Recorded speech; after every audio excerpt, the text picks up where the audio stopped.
মাধ্যমিক পরীক্ষা চলাকালীন অসুস্থ হয়ে হাসপাতালে ভর্তি এক পরীক্ষার্থী। মঙ্গলবার ঘটনাটি ঘটেছে ইটাহার হাই স্কুলে। অসুস্থ পরীক্ষার্থীর নাম নাইমা খাতুন। সে বনগাঁও হাই স্কুলের ছাত্রী।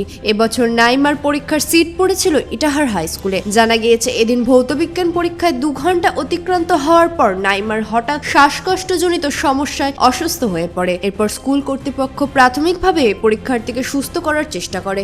এরপর স্কুল কর্তৃপক্ষ ব্লক প্রশাসনকে বিষয়টি জানিয়ে দ্রুত নাইমাকে ইটাহার হাসপাতালে ভর্তি করে। সেখানে চিকিৎসক নাইমার শারীরিক পরীক্ষা করে অক্সিজেন দেওয়ার ব্যবস্থা করে। তারপর খানিকটা সুস্থ হলে ওই পরীক্ষার্থী হাসপাতাল বেডে বসে চিকিৎসকের পর্যবেক্ষণে পর্যাপ্ত নিরাপত্তার শেষের 15 মিনিট পরীক্ষা দেয়।